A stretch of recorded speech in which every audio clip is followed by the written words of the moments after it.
خدا باپ اور بیٹے اور القدس کے نام سے آمین۔ میرے عزیزو، آئیے ہم خداوند اپنے خدا کا شکر کریں جس نے آج کا یہ خوبصورت دن ہماری زندگی میں بڑھا دیا۔ تو آئیے عزیزو، ہم آج کے دن کا آغاز بائبل مقدس میں سے پاکماں کلیسیا کی چنی ہوئی تلاوتوں سے کرتے ہیں۔ تو ارنڈ کے پودے کی خاطر پریشان ہے، کیا مجھے شہر عظیم نینوا کی فکر نہ ہو؟ ہمارے لیے آج کی پہلی تلاوت یونس نبی کی کتاب، اس کا 4 باب، پہلی آیت سے لے کر 11ویں آیت تک۔ اور یونس اس امر سے بہت ناخوش اور غصے ہوا، اور اس نے خداوند سے دعا کر کے کہا، اے خداوند، کیا میں نے یہی نہ کہا تھا جب میں اپنے ملک میں تھا؟ اور اسی سبب سے میں جلدی کر کے ترشیش کو بھاگا، کیونکہ میں جانتا تھا کہ تو خدائے رحیم و مہربان ہے، طویل الصبر اور نہایت شفیق، جو عذاب لانے سے پچھتاتا ہے۔ اب اے خداوند، مجھ سے میری جان لے لے، کیونکہ میرے لیے مر جانا زندہ رہنے سے بہتر ہے۔ خداوند نے کہا، کیا تیرا غصہ راست ہے؟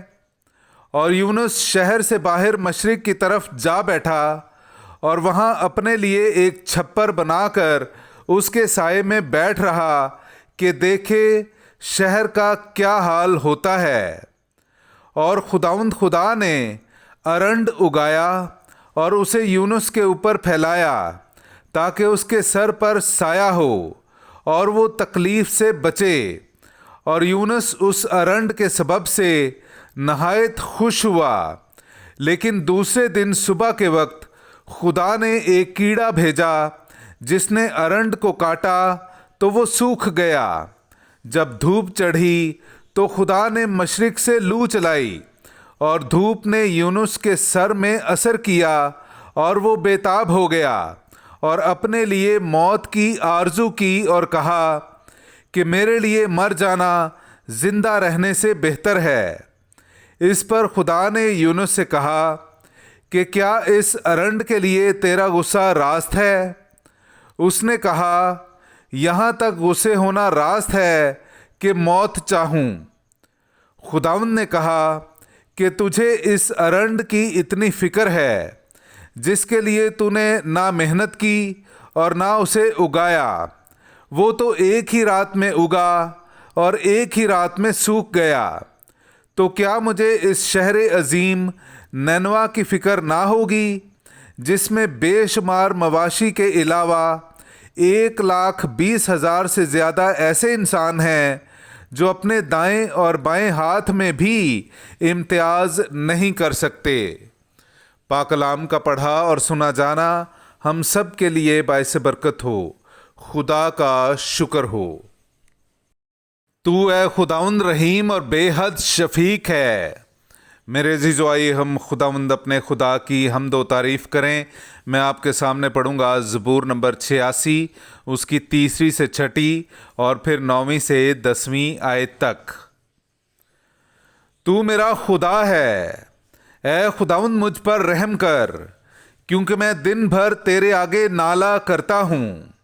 اپنے خادم کے جی کو خوش کر، کیونکہ اے خداوند میں تیری طرف اپنی روح کو اٹھاتا ہوں، اس لیے کہ تو اے خداوند نیک اور غفور ہے اور اپنے تمام ملتجیوں پر نہایت رحیم ہے۔